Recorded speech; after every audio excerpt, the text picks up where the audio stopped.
morning. Good morning, sir. By the way, my name is Harmon Cabanag, area manager ninyo. Sa mga hindi nakakilala. Pero alam ko naman, marami na sa inyo na-meet ko na, di ba?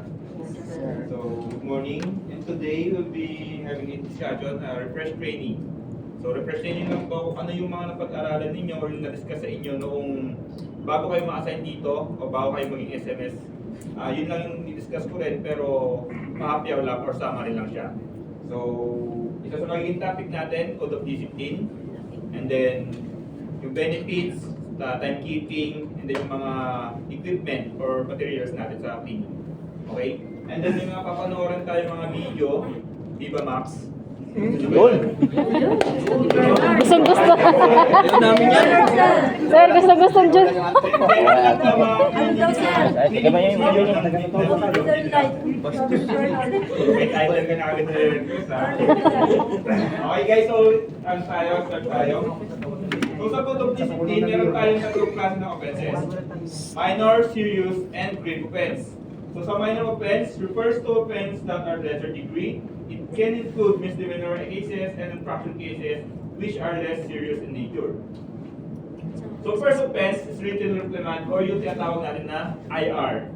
So dito, pagka may nagawa tayo isang beses, IR lang muna. Then second offense, second written reprimand. Third offense, 5 days suspension. Fourth offense, 10 days suspension. Fifth offense, 15 days suspension. And sixth offense is for dismissal. So hindi porket na ka-anim na violation is for dismissal na gagawa ka na lagi ng violation mo ha. So bawal yon. Kasi kahit na ilang taon yan, basta't SMS ka, nakalipas man 3 taon na nagkaroon ng first offense, saka ka lang magkaroon ng second offense, counted pa rin yun. So hindi siya na-replenish every year. Okay? So recorded po yun sa office natin. Sir, what if pag-lumipat sa ibang area? Ganun pa rin. Record pa rin, sir. Kasi ano naman kayo Nakalima na yan, sir eh. Ay, madinismiss ka na ba dito? Konti na lang, sir. Tatay na nga namin eh. Wala pala pamilya ka sa akin. Hindi, kana ko, sir, pag lumipat na, wala na yun. Hindi, kasi nandun pa rin naman kayo ng SMS, hindi naman kayo akin. makaiwas ka. Alam ko na, sir. Sir, recorded Konti na lang yan. Kaya pala pamilya ka sa akin. Update lang. Nakikita sa office eh. Nag-gossip pa nga tayo, sir. Eh. So guys, first offense, so going back on topic, first offense is attendance. So sa attendance, kapag kayo laging late, lagi kayong absent, pwede kayong suspension dyan. Sa absences, pag naka-apat kayo na absent, first offense yun. Kahit hindi na natin sabihin, kahit sabihin na natin sa isang linggo, naka-apat na absent kayo, first offense na agad yun. Second week, apat ulit, second offense na agad yun. Okay? Basta naka-apat kayo na sunod-sunod, or kahit putol-putol yan. Ano yan, automatic yan, first offense. And then sa rates naman, apat na late, consider as one absent na yon. So, pagka kayo lagi kayong late sa isang buwan kayong late, pwede kayo mabigyan ng violation dyan. Okay? Parang sakit-sakit. Ako lang dahil ka pa yun. Sakto naman. And next, walang abiso sa mga di inaasahan or emergency leave. So, emergency leave, consider namin yun. Pero kapag hindi ka nag-abiso or hindi ka nagsabi sa supervisor mo, sa coordinator mo, pwede ka magkaroon ng violation dyan. Pwede ka maging subject for AWOL. So, meron tayong AWOL na under na minor offense. Dito yon. Pag hindi ka nagsabi, halimbawa, wag namang nangyari. Habang papasok ka, may nangyari, di ba ganda sa'yo? So, sabihin natin, Gracia, ganyan. Pero wag naman, hindi ka papagsabi syempre agad, di ba?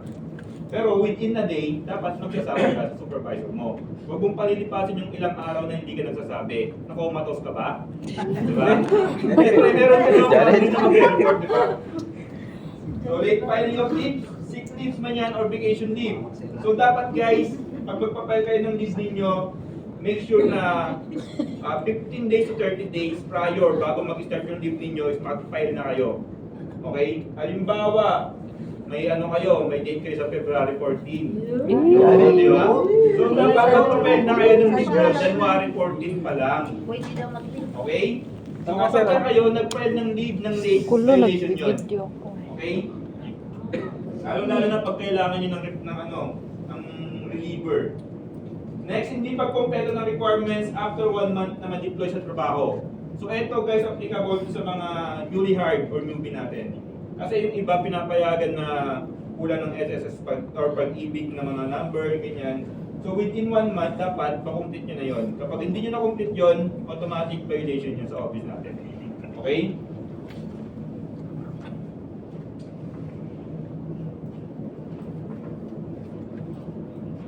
Next, hindi pagsunod sa order, instruction, rules and regulation ng supervisor at ng client. So kapag dapat, supervisor lagi din yung sinusunod yan. Lalo-lalo na pagka yung instruction na binibigay sa inyo ni supervisor is galing kay client. So dapat susundin ninyo yan na huwag kayong palabida na mas magaling pa kayo sa supervisor ninyo, no? Okay? Maraming ganun dyan. Diyan. Sir, minute ko Next, hindi pagsuot ng ID habang nasa trabaho. Kung sakali mawala ang ID, kailangan ito ay may report sa office sa loob ng 3 araw.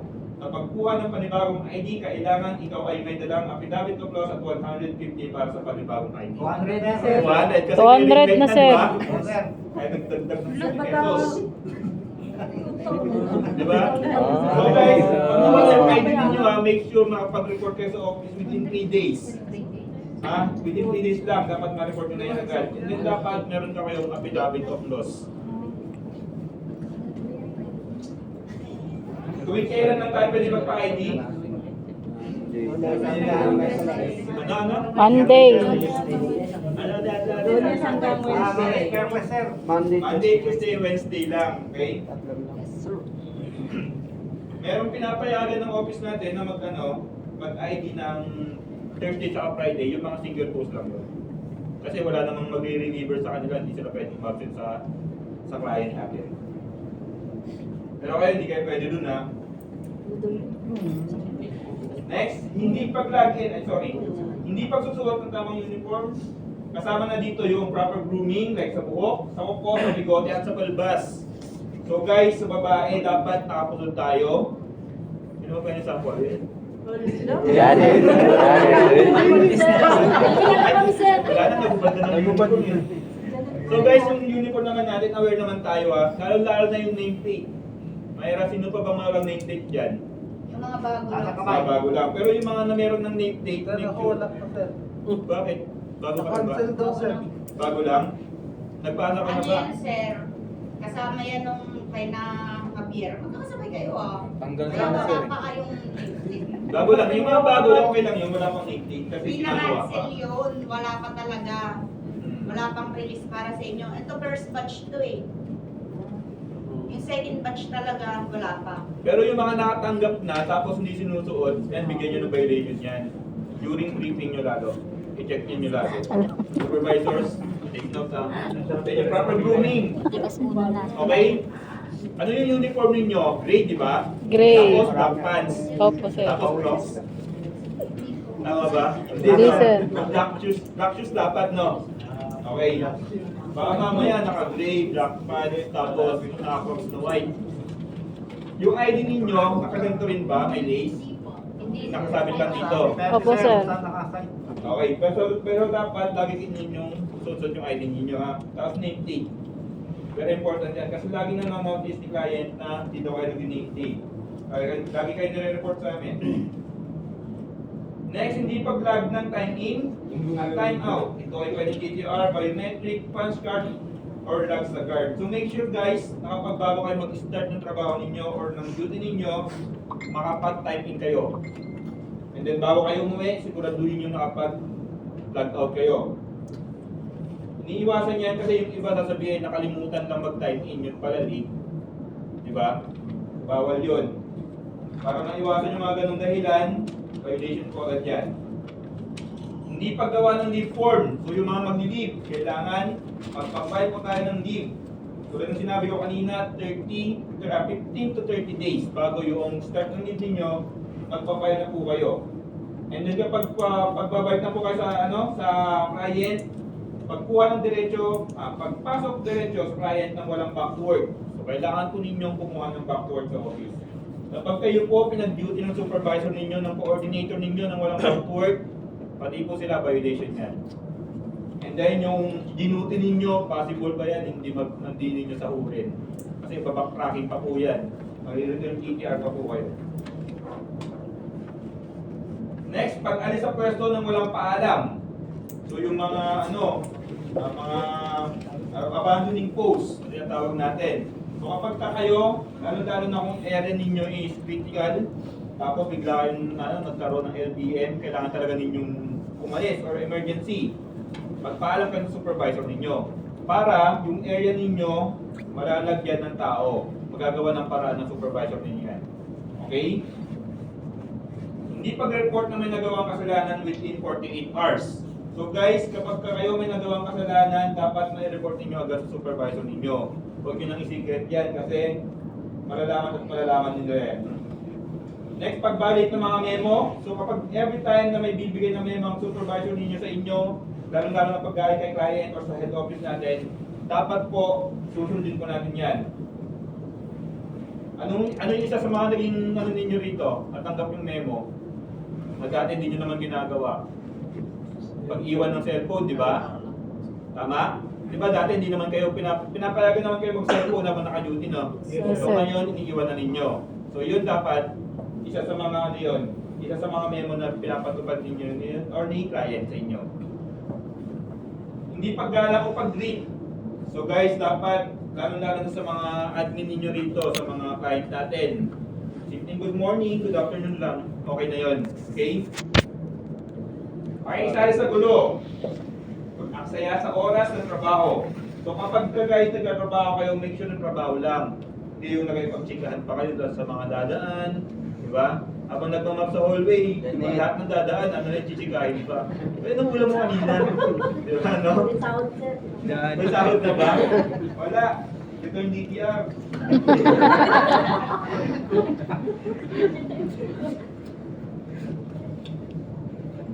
Di ako bago pagbebenta, pagpapautang at pagsulisit habang nagtatrabaho. So guys, pag sinabi lang naman na di aprobado, kailangan pa-approve niyo. Hindi naman siya pinagbabawal talaga eh. So kapag ka kayo nagpapautang, pautangin niyo ako. Yan eh. Okay? Kung nagpapautang kayo, pa-approve niyo kay client o kaya sa head office natin. And then dapat, papautangin niyo, siguraduhin yung magbabayad sa inyo. Yung pagsusulisit, halimbawa, so, natin naman, di ba kailangan natin yan? Halimbawa, nagkaroon ng emergency, magsusulisit ka sa mga trabaho mo. Pagpa-approve lang po tayo kay client o kaya sa head office natin. Hindi naman yung pinagbabawal eh. Next, pagsusugal, pagkakalat ng mapanirang chismis. Yan. Mahirap nung hindi niya sa susugal ngayon eh, no? Wala nagsusugal dito, sir. Cutter na eh. Wala nagsusugal dito, sir. Ang malalagyan, pagkakasugal, ayos lang na. Chismis meron. Paano yung chismis? Janet. Yan. Janet na naman. Janet na naman. Sir, may ano ako reklamo. Mamaya na lang. So yun guys yung mga nag-ano dyan, halimbawa, pag break time lang, kakain sabay-sabay, yung pala pwede chismisan na yung supervisor nila, no? Lulong sana. Okay? So bawal yan guys. Hindi pagpasok sa holiday maliban kung ito ay pumatak sa araw ng iyong day off. So kapag holiday din day off mo naman, okay lang. Pero pag holiday, tapos nagsakit-sakitan ka, automatic yung report to office ka, ha? Dahil naman sa inyo rito kasi ano kayo, alert kayo eh, di ba? So bawal yun.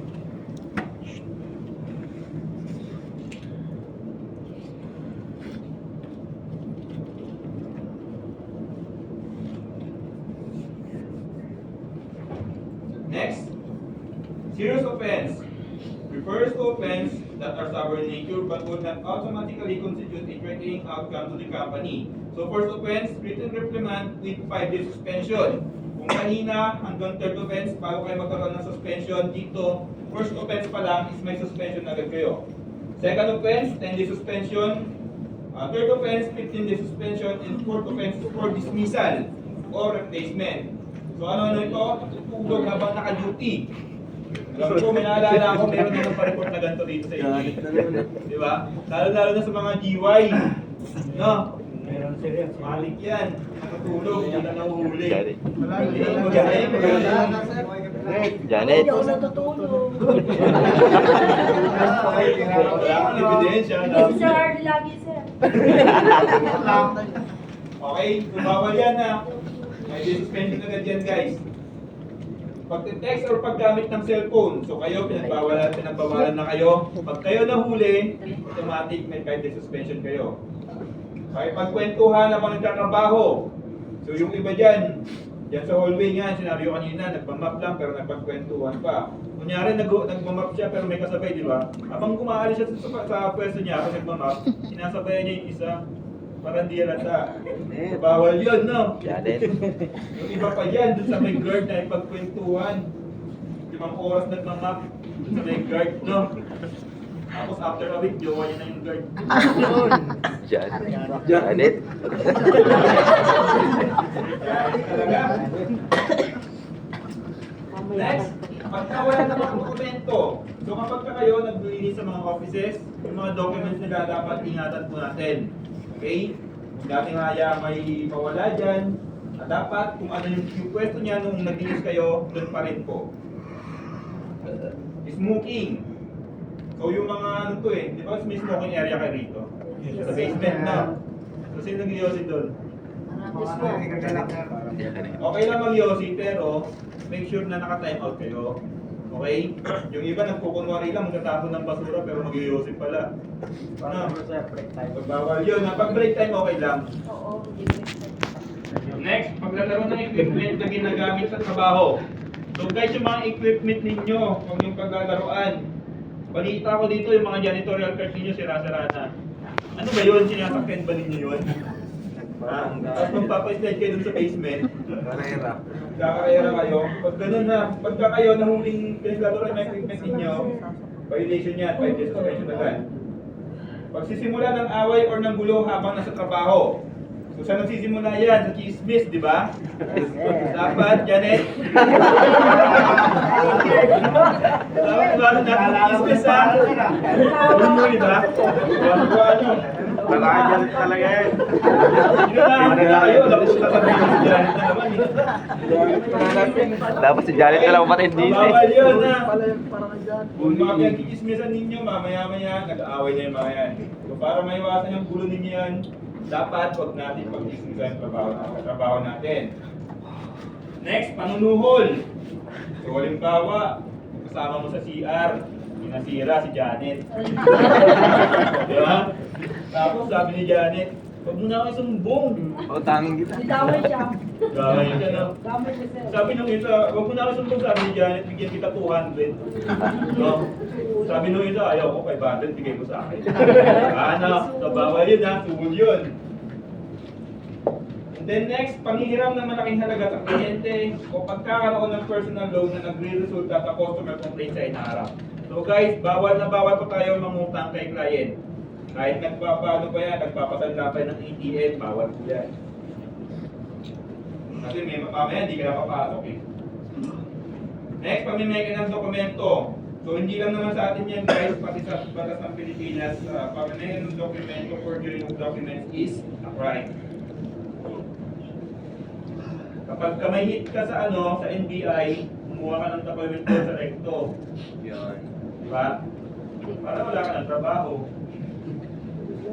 Next, grave offense refers to offense of a very serious or critical in nature or being about totally threatening outcome, a seriously bad outcome to the company. So first offense for dismissal po agad. Under non-grave offense, first offense po pala, wala ng written reprimand, wala ng suspension, dismissal po agad. Okay? So ano po ito? Pag absent ng walang abiso, yung pag-awol. So ikaw pala decision ka, di ba? Mag-absent ka, hindi ka nagsabi. Dumipas ang ilang araw. Diba? Hihintay yung tawagin sa Janet, ano? Bawal po yun, okay? Kapag kayo po lumipas ang ilang araw na wala kayong paramdam sa supervisor ninyo, hindi nyo mo lang paggalawin yung baso, bakit po yan, awol or dismissal po kayo. Magre-request na po sa supervisor ninyo ng replacement ninyo yan sa wallet office po natin. Next, pagpapabaya sa trabaho. So, Janet? So guys, ulit na ba ako? Dapat continuous lang or alamin natin kung anong dapat na trabaho natin. Okay? So lagi dapat panatilihin na malinis, ganyan. Then pag paulit-ulit na paggawa ng serious offense, yan eh. Ako naman, sir. Wala na, pag paulit-ulit kayo ng serious offense, automatic yun, dismiss kayo, okay? Ilang ano kanina? Ilang offenses kanina? Serious offense, bago ma-dismiss?